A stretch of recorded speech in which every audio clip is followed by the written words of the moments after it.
Hello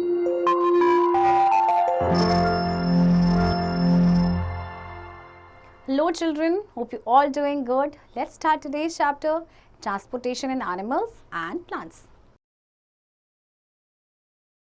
Warm up. All living things carry out the different life processes that allow them to survive. You have learned earlier that all organisms need food, water and oxygen for survival. But they need to transport all these to various parts of their body. Transport system is also required to the excretion of waste products from the body of organization. How is the food from field reached in the market? Draw a line to find the answer. देखिए जितनी भी living things हैं वो different life processes carry out करते हैं जिसकी वजह से वो सर्वाइव कर पाते हैं. अब देखिए ऑर्गेनिजम्स को फूड, वाटर, ऑक्सीजन की ज़रूरत होती है फॉर सर्वाइवल, बट इनको ट्रांसपोर्ट भी करना होता है बॉडी की वेरियस पार्ट्स तक. ओके, एंड ट्रांसपोर्टेशन सिस्टम को एक्सक्रीशन की भी ज़रूरत होती है of waste product, right. Transport in humans circulatory system. Circulatory system is comprised of blood, blood vessels and heart. In human beings, digested food, water, oxygen and waste materials are carried around the body by blood. Blood flows through a network of tubes which are called blood vessels. Blood is pumped to every part of the body by the heart. So the heart, an extensive network of blood vessels that is spreads in the entire body, and the blood which transports various materials together from the circulatory system. देखिए circulatory system में आपके ये सारे ही organs आते हैं. अब human beings में जो डाइजेस्टेड फूड, वाटर, ऑक्सीजन, या वेस्ट मटेरियल होता है ये बॉडी में कौन कैरी करता है? By the blood. ब्लड जो है एक नेटवर्क ऑफ ट्यूब्स के थ्रू फ्लो करता है जिन्हें कहते हैं ब्लड वेसल्स. तो ब्लड जो है, ब्लड को हर पार्ट तक बॉडी के कौन पंप करता है? हार्ट. ओके, एंड आपका जो हार्ट एक extensive network of blood vessels का जो इंटायर बॉडी में आपके स्प्रेड आउट है, एंड ब्लड जो ट्रांसपोर्ट करता है वेरियस मटेरियल, ये आपका सर्कुलेटरी सिस्टम बनाते हैं. Blood is a red colored fluid which flows in blood vessels to every part of the body. An average adult person contains 5 to 6 liters of blood. The blood consists of two components. Fluid component blood plasma, solid component blood cells which include red blood cells, RBC, white blood cells, WBC and platelets. So blood is a red colored fluid consisting of plasma liquid with red blood cells, white blood cells and platelets floating in it. देखिए एक average adult person में 5 to 6 litres of blood होता है और blood के ये components होते हैं आपके. फ्लूइड कंपोनेंट में होता है आपका ब्लड प्लाज्मा, एंड जो सॉलिड कंपोनेंट है उसमें होता है आपका red blood cell, white blood cell and platelets. Plasma is the fluid part of the blood. It is pale yellowish in color and makes about 55% of the total blood. Plasma contains about 90% of water. Plasma carries water and various materials like digested food, waste materials, hormones from one part of the body to another part in the body. Plasma देखिए आपका fluid part है blood का, ये pale yellowish color में होता है जिसमें आपका 55% होता है total blood का. प्लाज्मा में 90% वाटर होता है. प्लाज्मा वाटर और वेरियस मटेरियल जैसे कि डाइजेस्टेड फूड या वेस्ट मटेरियल, हार्मोन्स, इनको कैरी करता है बॉडी के एक पार्ट से दूसरी पार्ट में. Red blood cells. Red blood cells are red in color due to the presence of a red pigment called hemoglobin. The hemoglobin of the RBCs transport oxygen from the lungs to all the cells of the body. It also carries the carbon dioxide produced by the cells during the breakdown of digested food to the lungs. RBCs are produced in the red bone marrow of bones. The average lifespan of RBCs is about 120 days. They are disc shaped and smaller in size. RBC जो है red colour में होते हैं एक red pigment की वजह से, जिसे कहते हैं हीमोग्लोबिन. तो जो हीमोग्लोबिन होता है आरबीसी का, वो ट्रांसपोर्ट करता है oxygen from the lungs to the cells of the body. इसके अलावा ये कार्बन डाइऑक्साइड को भी कैरी करता है जो सेल्स प्रोड्यूस करते हैं जब ब्रेकडाउन होता है डाइजेस्टेड फूड का. आरबीसी आपके रेड बोन मैरो जो है उसका वहाँ पे प्रोड्यूस होते हैं, एंड जो एवरेज लाइफ स्पेन होती है आरबीसी इसकी वो होती है 120 डेज की. ये डिस्क शेप में होते हैं, उनका साइज छोटा होता है. White blood cells. WBC are colorless, irregular shaped cells. They are fewer in number but bigger in size than RBC. The main function of WBC is to fight against germs that enter our body and protect us from diseases. Some white blood cells can eat up the germs like bacteria which cause disease. Some other white blood cells make chemicals known as antibodies to fight against germs. जब WBC आपके colourless होते हैं और इनका shape भी irregular होता है, इनका नंबर तो कम होता है बट इनका साइज आरबीसी से बड़ा होता है। और मेन फंक्शन जो डब्ल्यूबीसी का है वो क्या है, फाइट करना अगेंस्ट जर्म जो हमारी बॉडी में एंटर करते हैं और हमें डिसीज से बचाना। अच्छा, ये डब्ल्यूबीसीज क्या करते हैं, ये कुछ जर्म्स को जैसे कि बैक्टीरिया को ईट कर लेते हैं जो बीमारी फैलाते हैं, और कुछ दूसरे जो डब्ल्यूबीसीज होते हैं वो केमिकल्स बनाते हैं जिसे कहते हैं एंटीबॉडीज, जो जर्म्स से फाइट करने में हेल्प करते हैं। Platelets. Platelets are colorless, round, tiny fragment of special cells formed in the bone marrow. If a person gets injured, then blood starts flowing from the cut or wound made by the injury. The body cannot afford to let blood flow out of the body. So after some time, a dark red clot is formed, which plugs the cut and bleeding stops. The blood clot is formed due to the presence of platelets in the blood. So platelets play a major role in blood clotting. Platelets आपके colorless होते हैं, round होते हैं और tiny fragments होते हैं special cells के जो आपके बोन मैरो में बनते हैं। अगर कोई पर्सन इंजर्ड होता है तो जो ब्लड है वो फ्लो करना स्टार्ट हो जाता है किसी भी कट या वोंड से, है ना। तो बॉडी जो है इस ब्लड फ्लो को अफोर्ड नहीं कर सकती कि वो बहता ही रहे, है ना। तो कुछ टाइम के बाद एक डार्क रेड क्लॉट जो है वो बन जाता है, जिससे जो कट है में से जो ब्लीडिंग हो रही है आपकी वो स्टॉप हो जाती है। तो ब्लड क्लॉट आपका बनता है because of the presence of platelets in the blood. So platelets blood clotting में मेजर रोल प्ले करते हैं। Functions of blood, the important functions of blood in our body are as follows. Blood carries oxygen from the lungs to all the cells of the body. Blood carries carbon dioxide waste product formed from the body cells to the lungs for breathing out. The blood carries the digested food from the small intestine to all the cells of the body. Blood carries urea waste product from the liver to the kidney for excretion in urine. अब blood जो है वो oxygen को carry करता है lungs से body के sales तक। ब्लड जो है वो कार्बन डाइऑक्साइड को कैरी करता है, actually carbon dioxide is a waste product from the body cells to the lungs. Blood जो है डाइजेस्टेड फूड को कैरी करता है स्मॉल इंटेस्टाइन से to the cells of the body. And जो ब्लड है वो यूरिया को भी कैरी करता है। Urea is again a waste product from the liver to the kidney for excretion in urine. Blood vessels. Our body has a network of blood vessels. These blood vessels are arteries, veins or capillaries. तो जो blood vessels हैं हमारी body में वो कौन से हैं? Arteries, veins और capillaries. Arteries. Arteries are the blood vessels that carry blood from the heart to the various parts of the body. All arteries except the pulmonary artery carry oxygen-rich blood. The arteries have thick and elastic muscular walls because the blood flow is rapid and at higher pressure in the arteries. The arteries lie quite deep under our skin and hence they are not easily seen. Arteries आपकी blood vessels हैं जो blood को carry करती हैं from the heart to the various part of the body. जितनी भी arteries हैं except the pulmonary artery, ये सारी oxygen rich blood को carry करती हैं. Arteries की thick and elastic muscular walls होती हैं क्योंकि जो blood है वो rapidly flow करता है और higher pressure में। तो आपकी arteries होती हैं वो हमारे स्किन के काफ़ी डीप होती हैं, इसलिए वो easily उन्हें देखा नहीं जा सकता. Veins. Veins are the blood vessels that carry blood from all parts of the body back to the heart. All veins except pulmonary vein carry carbon dioxide rich blood. Veins आपकी blood vessels होती हैं जो blood को carry करती हैं body के part से to the heart. और जितने भी veins होती हैं except pulmonary vein ये carbon dioxide rich blood को carry करते हैं. The veins have thin and less elastic muscular walls because the blood flow is not rapid and at low pressure. अब जो walls होती है वो thin होती हैं और less elastic होती हैं क्योंकि जो आपका blood flow कर रहा है वो rapidly नहीं कर रहा है और low pressure पे कर रहा है. The veins are less deeply situated than arteries. The greenish blue lines which we see just below the skin on our hands and legs are the veins. Veins have walls which allow the blood to flow in one direction only, that is only towards the heart. अब जो आपकी body में आपको greenish blue lines नज़र आती हैं actual में हमारी वेन्स है जो आपकी हैंड्स या लेग्स में स्किन के बिलो आपको नज़र आती हैं. वेन्स में वॉल्स होती हैं जो ब्लड को सिर्फ एक ही डायरेक्शन में फ्लो करने में हेल्प करती हैं, यानी कि only towards a heart. Capillaries. Capillaries are extremely thin blood vessels which connect arteries to veins. Through the thin walls of the capillaries, exchange of materials take place. The useful substance like food and oxygen present in the blood pass into the body cells through the capillaries. At the same time, the waste product like carbon dioxide formed in the body cells enters into the blood through the thin walls of capillaries. Capillaries आपकी बहुत ही thin blood vessels हैं जो कि arteries को veins से connect करते हैं.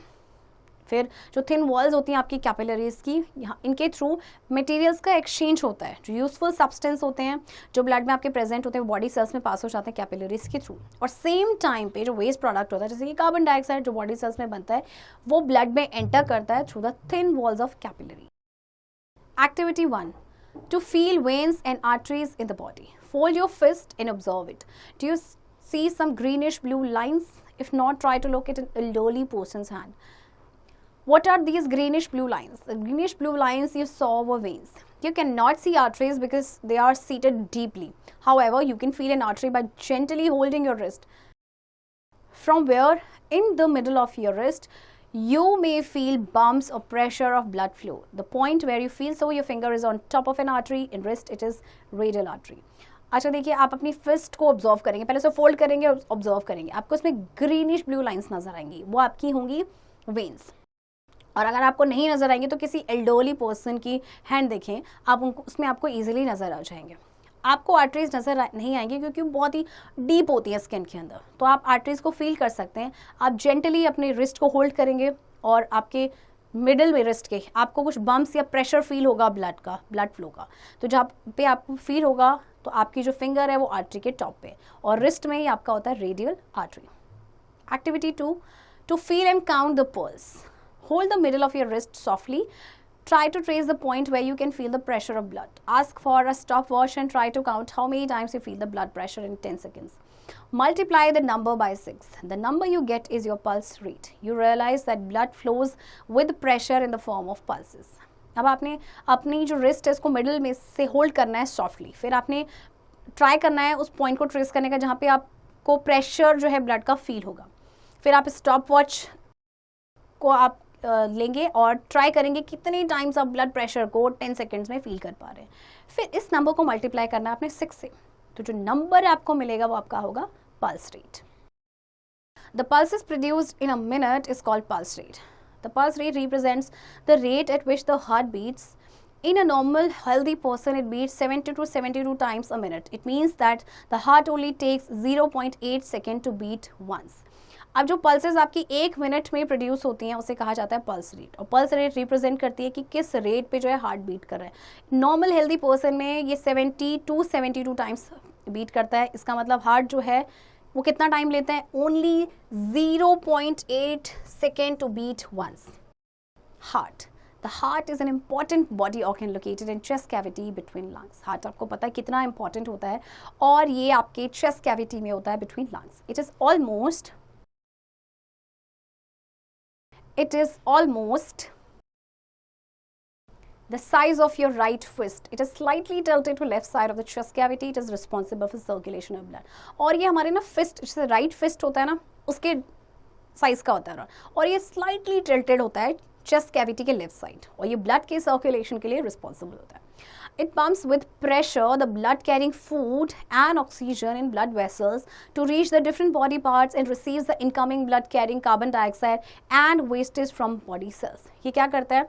ये पंप करता है प्रेशर के साथ ब्लड कैरिंग फूड और ऑक्सीजन को ब्लड वेसल्स में, फिर ये पहुंचता है डिफरेंट बॉडी पार्ट्स तक, एंड फिर रिसीव करता है incoming blood carrying carbon dioxide and wastage from the body cells. Blood circulation in human body. The blood is circulated in the human body by regular contraction and relaxation of the heart. Let us understand the circulation of the blood with the help of a schematic diagram given below. When blood passes through the capillaries of the lungs, then oxygen from air enters into the blood. The blood is now oxygen rich, called oxygenated blood. The pulmonary vein brings the oxygenated blood from the lungs into the left atrium of the heart. When the left atrium contracts, the oxygenated blood is pushed into the left ventricle. अच्छा देखिए, जब blood pass होता है capillaries के through, आप मतलब जो capillaries होती है लंग्स के थ्रू, देन ऑक्सीजन जो आपकी एयर से एंटर करती है ब्लड में, तो ब्लड अब आपका क्या है? ऑक्सीजन रिच, यानी कि ऑक्सीजनेटेड ब्लड। अब जो पल्मोनरी वेन है वो क्या करती है? इस ऑक्सीजनेटेड ब्लड को लेकर आती है लंग्स से into the left atrium of the heart. फिर जो लेफ्ट आर्ट्रियम है वो कॉन्ट्रैक्ट होता है, और जो ऑक्सीजनेटेड ब्लड होता है वो आपका पुश हो जाता है लेफ्ट वेंट्रिकल में। When the left ventricle contracts, it pumps oxygenated blood into the main artery called aorta. The aorta branches into many arteries which supply oxygenated blood to all the organs of the body except lungs. अब left and ventricle जो आपका contract होगा तो ये oxygenated blood को main artery जिसे कहा जाता है ऑर्टा, उसमें पंप करेगा। फिर जो ऑर्टा जो है बहुत सारी आर्टरीज में ब्रांच आउट हो जाता है जो ऑक्सीजनेटेड ब्लड को सभी ऑर्गन्स तक पहुंचाती है बॉडी के except lungs.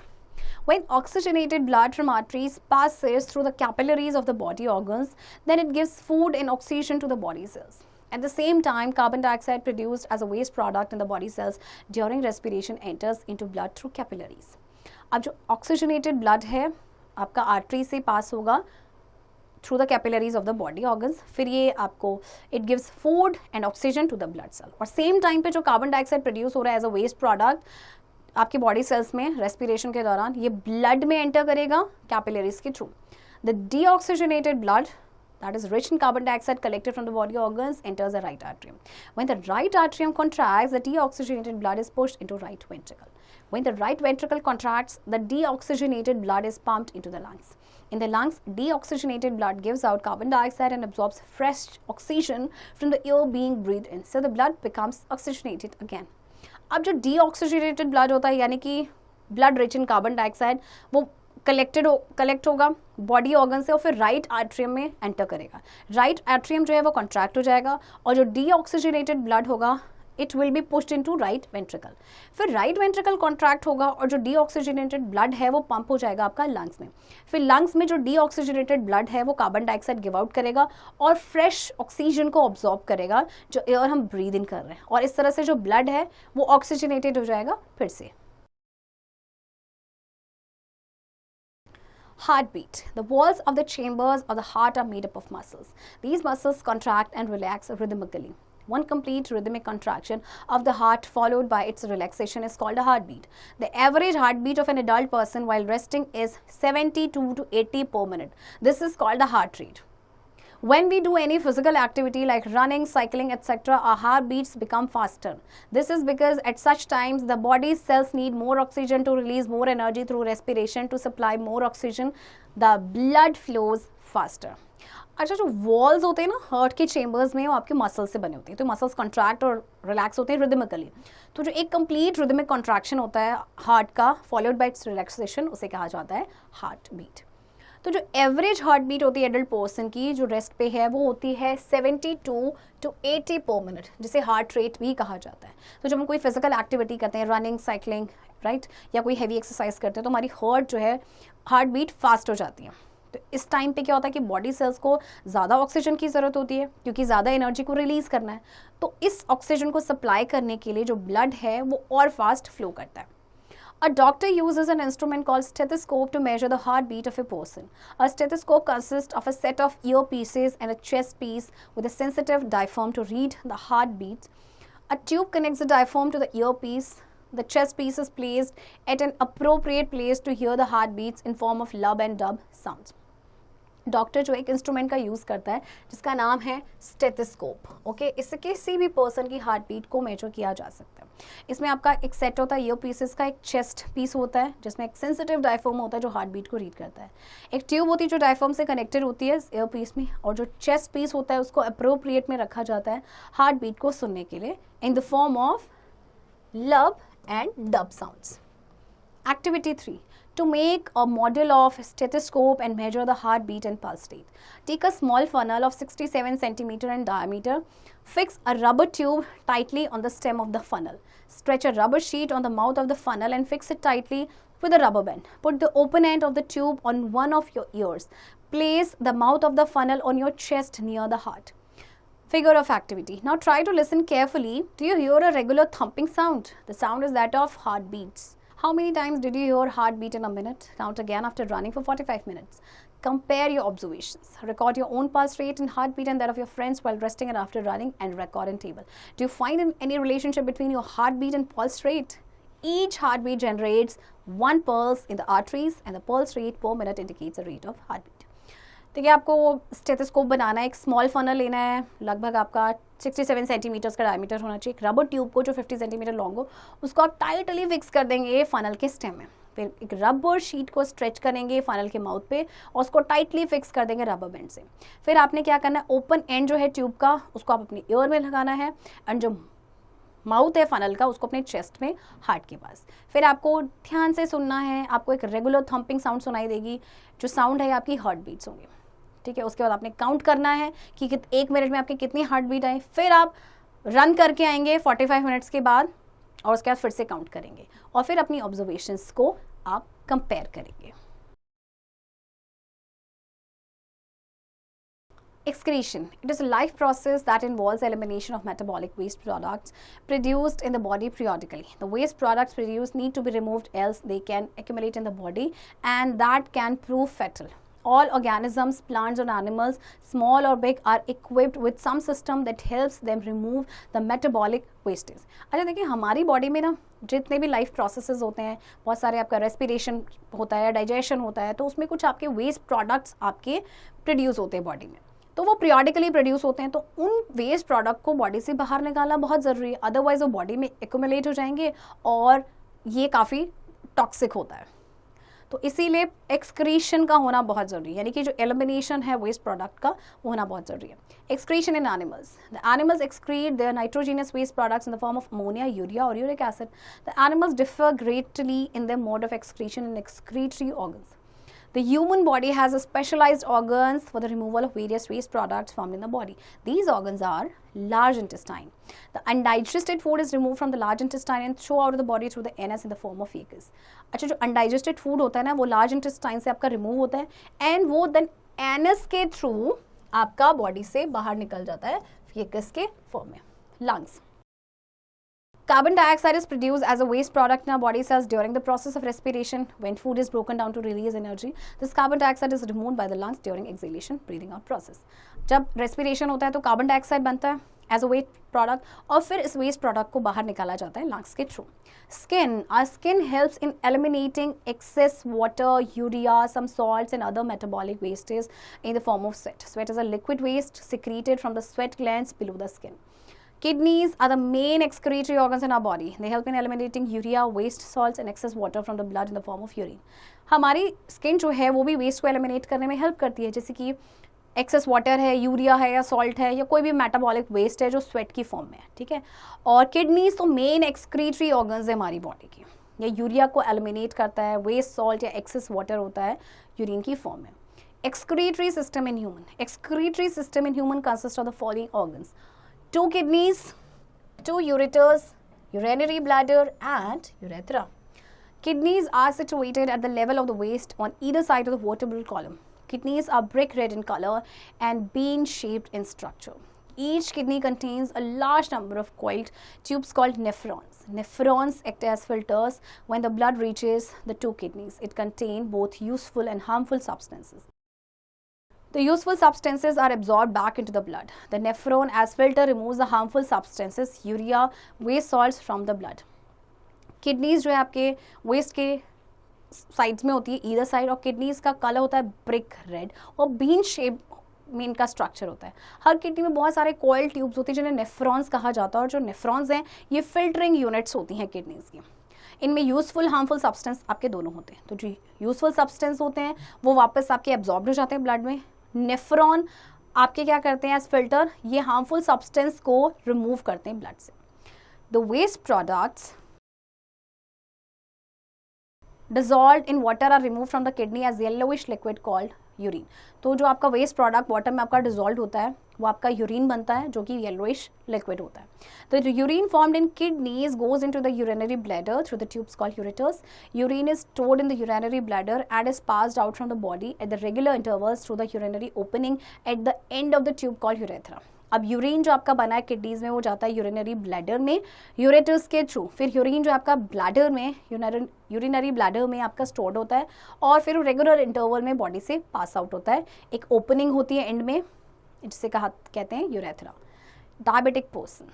In a normal healthy person, the composition of urine remains fairly constant, but when a person's body fails to function properly, the composition of the urine changes depending on the abnormality developed, such as if a person is diabetic, the urine shows the presence of glucose, which otherwise is not present in the urine. Similarly, the presence of amino acids, proteins, albumin, etc. indicates the malfunctioning of kidneys. It is for this reason that a medical practitioner asks for the urine test of the visiting patients to analyze the function of the concerned concern body organs. एक जो normal healthy person होता है, तो जो composition होता है urine का वो फेयरली कांस्टेंट रहता है, बट अगर किसी पर्सन की बॉडी जो है प्रॉपर्ली फंक्शन नहीं कर रही है तो जो कॉम्पोजिशन है यूरिन का वो चेंज हो जाता है। वो डिपेंड करता है एबनॉर्मलिटी पे जो डेवलप हो रही है। जैसे कि कोई पर्सन डायबिटिक है तो यूरिन क्या शो करेगा कि उसमें ग्लूकोज का प्रेजेंस होगा जो कि अदरवाइज नहीं होता है प्रेजेंट। इसी तरह से प्रेजेंस ऑफ जो एमिनो एसिड्स, प्रोटीन, एल्बुमिन क्या इंडिकेट करेगा, किडनीज का माल फंक्शनिंग। तो इसी की रीजन की वजह से कोई भी जो मेडिकल प्रैक्टिशनर होता है वो यूरिन टेस्ट के लिए बोलते हैं जब भी कोई पेशेंट को वो विजिट करते हैं, ताकि ये पता चले कि जो फंक्शनिंग है बॉडी ऑर्गन्स का उसको एनालाइज वो कर सके। Kidney failure. Sometimes a person's kidney may stop working due to infection or injury. As a result of failure of both kidneys, the waste products start accumulating in the blood and the person may die in a week or so. The usual treatment for kidneys failure is either dialysis or kidney transplant. तो ये कई बार क्या होता है कि person की kidney जो है वो काम करना बंद कर देती है किसी इन्फेक्शन या इंजरी की वजह से। तो इसकी वजह से जो किडनीज अगर काम करना बंद कर रही है तो वेस्ट प्रोडक्ट स्टार्ट हो जाएगा बॉडी ब्लड में अक्यूमुलेट होना, जिसकी वजह से person can die in a week. तो जो यूजुअल ट्रीटमेंट होता है किडनी फेलियर का वो यह होता है डायलिसिस या फिर kidney transplant. Dialysis, kidney once starts malfunctioning needs to be treated immediately with a strict control on the diet and fluid intake. Otherwise, the chances of survival of a person with damaged kidneys depend on either regular dialysis on kidney machine or kidney transplant. In dialysis, the urine is made to pass through semi-permeable tubing immersed in a specific solution. The concentration of the solution is exactly like that of normal human blood. Hence, anything in excess is withdrawn out of the passing blood to purify it. अच्छा, अगर एक बार kidney जो है माल functioning उसका start हो जाए तो उसको इमीडिएटली ट्रीट करना पड़ता है एक strict control diet and fluid intake पे, नहीं तो जो चांसेस होते हैं पर्सन के सर्वाइवल के वो कम हो जाते हैं। ओके, तो जो डायलिसिस में क्या होता है कि यूरिन को पास किया जाता है सेमी परमिएबल ट्यूब के थ्रू जो आपके इमर्ज होते हैं एक स्पेसिफिक सोल्यूशन में। फिर जो कॉन्सेंट्रेशन होता है सोल्यूशन का वो एग्जैक्टली जैसे ह्यूमन ब्लड का होता है ना उसके जैसा होता है, और जो कुछ भी एक्सेस में होगा वो आपका विड्रॉ हो जाएगा of the passing blood to purify it. Kidney transplant, the damage kidney can also be replace by another person healthy kidney by a surgical process.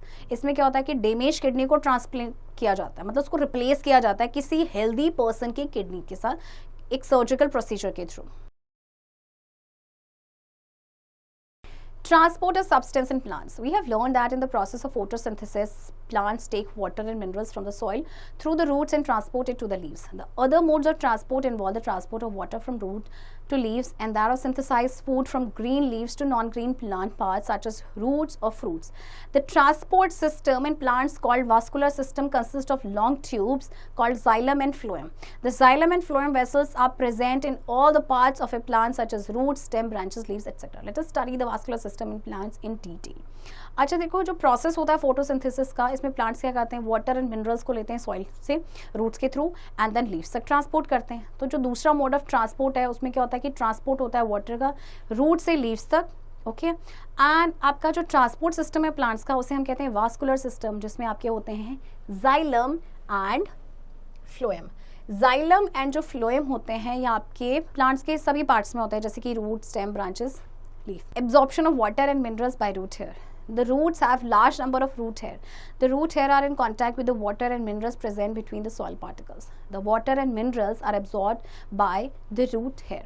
अच्छा, रूट्स में ना large number of root hair होते हैं, तो root hair आपके water और minerals जो आपके प्रेजेंट होते हैं सॉइल पार्टिकल्स के बीच में उनके कांटेक्ट में होते हैं। तो जो वाटर एंड मिनरल्स होते हैं ये रूट हेयर एब्जॉर्ब कर लेते हैं। The large number of fine root hair increase the surface area of the root in contact with the soil water due to which more water and minerals can be absorb by the root at a rapid rate. Water and minerals absorbed by the root hair from the soil move from cell to cell in the root and ultimately enter the xylem vessel which is located in the center of the root. अब जो large number of fine root hair होते हैं वो क्या करते हैं, surface area होता है रूट का जो कांटेक्ट में होता है सॉइल एंड सॉइल वाटर के साथ, जिसकी वजह से मोर वाटर और मिनरल जो है एब्जॉर्ब कर देते हैं root at a rapid rate. फिर जो वाटर एंड मिनरल्स एब्जॉर्ब किए हैं रूट हेयर ने सॉइल से वो सेल टू सेल मूव करते हैं रूट में, अल्टीमेटली जाइलम वेसल में पहुंचते हैं जो कि आपके रूट के सेंटर में होता है। Ascent of sap. The vascular tissue for the transport of water and minerals in the plant is called the xylem. The xylem forms a continuous network of channels that connects root to the leaves through the stem and branches and thus transports water and minerals to the entire plant. देखिए xylem का काम क्या होता है कि वो आपके water and minerals को transport करता है। तो ये आपका xylem जो होता है ये continuous network बनाता है channels का, जो कि roots को connect करता है leaves, स्टेम के थ्रू और ब्रांचेस के थ्रू, और उसके बाद वाटर एंड मिनरल्स को फिर ट्रांसपोर्ट करता है to the entire plant. We have learned that the water evaporates through the stomata present on the surface of the leaves by the process of transpiration. The evaporation of water from the leaves produces a suction pull which pulls the water from roots upwards to get great heights in the tall trees. The suction pull produced in xylem vessels by transpiration in plants is similar to the one which we produce while drinking a milkshake from a glass with a straw. Another function of transpiration is that it cools the plant in hot weather. This happens due to cooling caused by evaporation. देखिए water evaporate होता है stomata के through by the process of transpiration. तो जो evaporation होता है water का leave से, उससे एक सक्शन पुल प्रोड्यूस होता है जो कि वाटर को पुल करता है रूट से, फिर वो अपवर्ड जाता है ग्रेट हाइट में, टॉल ट्रीज में. तो जो सक्शन पुल प्रोड्यूस होता है जाइलम वेसल्स में बाय ट्रांसपिरेशन, वो सिमिलर होता है जैसे कि जब आप जैसे कि स्ट्रॉ से मिल्क शेक पी रहे हैं या कोई जूस पी रहे हैं ग्लास में, राइट. दूसरा फंक्शन ट्रांसपिरेशन का वो है, वो क्या करता है कि प्लांट्स को कूल रखता है वेदर में. ये क्यों होता है? क्योंकि इवेपोरेशन होता है. इवेपोरेशन से आपको पता है कूलिंग इफेक्ट होता है. The upward movement of water and minerals in a plant through xylem is called ascent of sap. तो जो अपवर्ड मूवमेंट होता है वाटर एंड मिनरल्स का प्लांट में जाइलम के through, that is called ascent of sap. Translocation of food. The food is manufactured in the green leaves of the plants. This food has to be transported from the leaves to every cell of the plant. The transportation of food from the leaves to other parts of the plant is called translocation. The translocation takes place with the help of the vascular tissue called phloem. Like xylem, phloem forms a continuous network of channels that connects leaves to different parts of the plant. Through phloem, the prepared food passes from the leaves to different parts of the plant like stems, roots, fruit seeds and flowers. Food जो है plant से green leave से manufacture होता है, फिर ये food जो है ट्रांसपोर्ट होता है लीव से प्लांट के हर सेल तक. तो जो ट्रांसपोर्टेशन होता है फूड का from leaves to other parts of the plant, that is called translocation. और ट्रांसलोकेशन यानी जो फूड का ट्रांसपोर्टेशन होता है वो किसकी हेल्प से होता है? फ्लोएम की हेल्प से होता है. तो जाइलम की तरह फ्लोएम भी जो है कंटिन्यूअस नेटवर्क बनाता है चैनल्स का, जो कि कनेक्ट करता है लीव्स को डिफरेंट पार्ट ऑफ प्लांट तक. फ्लोएम के थ्रू जो प्रिपेयर्ड फूड है वो लीव से प्लांट के डिफरेंट पार्ट तक आपका पास होता है, like stem, roots, fruit, seeds and flowers. Activity 4. To show phloem transports food prepared by leaves. We take a potted plant with a thick stem. Carefully remove the bark of the stem with the help of a razor blade. This is known as girdling of stem. The girdling of stem removes the phloem tissue of the stem.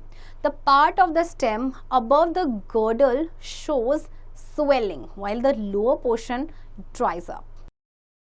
Girdling of a stem removes the phloem tissues of the stem. As a result, the food prepared by the leaves could not be translocated below the girdle part of the stem.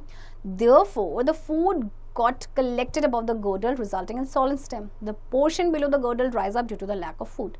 Phloem transports food prepared by the leaves to different parts of the plant body. आपने एक potted plant लेना है जिसकी thick stem हो और उसकी बाग को carefully remove करना है रेजर ब्लेड से, जैसे देखिए इस तरह से किया गया है. तो आप इसके बाद इसको कहा जाता है गर्डलिंग ऑफ स्टेम. तो जो इससे क्या होगा कि जो फ्लोएम टिश्यू है उसको रिमूव कर दिया जाएगा. तो जो पार्ट है स्टेम का अबव द गर्डल आप देखेंगे ये स्वेलअप हो जाएगा, जबकि इसके नीचे वाला जो पार्ट है वो आपका ड्राई अप हो जाएगा. अब स्वेलअप क्यों हुआ? देखिए आपका फूड जो प्रिपेयर किया लीव्स ने, अब वो नीचे तक आपका पहुंचा ही नहीं, राइट, क्योंकि वहां पे से फ्लोएम टिश्यू आपके रिमूव कर दिए गए थे, इसीलिए फूड वहां पे कलेक्ट हो गया है, जिसकी वजह से स्टेम है वो सोलन अप हो गई है. और जो गर्डल के नीचे है वो ड्राई अप हो गया क्योंकि उसको फूड का जो सप्लाई था वो उसे मिला ही नहीं. Excretion in plants. The main waste products of plant include the oxygen produced during photosynthesis and carbon dioxide and water vapors produced during respiration at night. The gaseous waste products are removed through stomata present in leaves. However, plants are very unique when it comes to metabolic waste products because they can store some of the waste product and vacuoles present in their cells for the whole of their lifetime. Some waste products are transformed in the form of crystals such as calcium oxalate, calcium carbonate and rafids, which are stored in their bark, leaves and fruits. The waste products stored in leaves or fruits are removed when they naturally detach from the plant after their maturity or when their bark naturally peels off. जो main waste product होता है plant का, उसमें आपका होता है oxygen जो photosynthesis के दौरान प्रोड्यूस होता है, कार्बन डाइऑक्साइड और वाटर वेपर्स जो रेस्पिरेशन के टाइम पे प्रोड्यूस होते हैं. गैसियस वेस्ट प्रोडक्ट्स है वो स्टोमेटा के थ्रू आपके रिमूव हो जाते हैं. हाउएवर प्लांट्स में कुछ प्लांट्स देखिए अभी बहुत ही यूनिक होते हैं. जब मेटाबॉलिक वेस्ट की बात आती है तो कुछ वेस्ट प्रोडक्ट को ये वैक्यूल्स में स्टोर कर लेते हैं. राइट एंड कुछ वेस्ट प्रोडक्ट है वो क्रिस्टल्स की फॉर्म में, जैसे कि कैल्शियम ऑक्सलेट है, कैल्शियम कार्बोनेट है, रैपिड्स की फॉर्म में स्टोर हो जाता है उनकी बार्क्स, लीव्स या फ्रूट्स में। जो वेस्ट प्रोडक्ट आपका स्टोर हुआ है लीव्स या फ्रूट्स में, वो रिमूव हो जाते हैं नेचुरली जब वो प्लांट से डिटैच हो जाते हैं और आफ्टर मैच्योरिटी, और जब उनकी बार्क जो है नेचुरली पील ऑफ हो जाती है। Some waste products produced in plants are of great economic value to mankind. These waste products include resins, gum, natural rubber, and essential oils. These waste products are of so much value that these excretory products producing plants are cultivated for their waste products such as rubber plants. और कुछ waste product जो है plant में उनकी काफ़ी ज़्यादा value होती है। वो waste product आपके होते हैं जैसे कि resins, गम, नेचुरल रबर, एसेंशियल ऑयल। अब देखिए सारी चीज़ें नाम से आपको पता चल रहा है कि कितना इंपॉर्टेंट है। तो ये वेस्ट प्रोडक्ट जो है इतनी वैल्यू है कि जो इन प्लांट्स को कल्टीवेट किया जाता है, जो एक्सक्रीटरी प्रोडक्ट्स को प्रोड्यूस करते हैं, जैसे कि आपका है rubber plant. Notes for the chapter. All multicellular organisms have a specialized system to transport nutrients and other necessary materials to the cell and the wastage away from the cell. Circulatory system is the transportation system of human body. It is composed of three major parts: blood, blood vessels, and heart. Blood. Blood is a fluid that is pumped throughout the body. Its function is to transport oxygen and nutrients to various parts of the body. It contains plasma, red blood cells, white blood cells, and platelets. Plasma is the fluid part of blood. Red blood cell contains a pigment called hemoglobin. Hemoglobin carries oxygen and transports it to all parts of the body. White blood cells protects body against infections. Platelets helps in clotting of blood. Blood vessels. Arteries carry oxygen-rich blood from the heart to various organs of the body. Pulmonary artery is the only artery that carries carbon dioxide-rich blood from heart to lungs. The walls of arteries are thick and elastic in order to tolerate high pressure of the blood. Pulse is the rhythmic contraction and expansion of arteries with each beat of heart. The number of beats per minute is a pulse rate. A resting person usually has a pulse rate between 72 to 80 beats per minute. Veins carry carbon dioxide-rich blood from various organs towards the heart. They are thin-walled, non-elastic vessels that do not possess walls. Pulmonary veins carry oxygen-rich blood from lungs to heart. Heart is the main pumping organ of our body. It transports blood. Human heart is four-chambered. The upper two chambers are called atria, while lower two chambers are called ventricles. A muscular wall between the chambers prevents the mixing up of blood rich in oxygen and blood rich in carbon dioxide. The rhythmic contraction and expansion of heart is the heartbeat. Excretory system. Excretion. It is a process of removing harmful waste products produced in the cells of living organism. The excretory system in human includes a pair of kidneys, a pair of ureters, a urinary bladder, a urethra. Kidney is the main excretory organ of the human body. It plays an important role in the formation of urine. Human kidney produces 1.5 liter of urine. Ureter carries urine to the bladder. Urinary bladder collects urine. Urethra carries urine out of the body. The main excretory product in human body is urea, while in aquatic animal it is ammonia. In birds, lizards and snakes, the main excretory product is uric acid. The process of removing wastage using an artificial kidney is called dialysis. Transport of water and food in plants. Water and mineral are absorbed by the cells of root hair. Root hair increase the surface area for absorption of water and minerals. Xylem and phloem are transport systems in plants. Xylem transports water and minerals from the soil via root hair to the rest of the plant body. Phloem transports food materials from leaves to different parts of the plant body. Excretion in plants. Plants get rid of the excess of water by transpiration. Transpiration is the evaporation of water from plants. The water evaporates through stomata. Stomata help in gaseous exchange and evaporation of water. Children, I hope आपको ये chapter समझ आया होगा and इस chapter की practice अब आप खुद से करेंगे.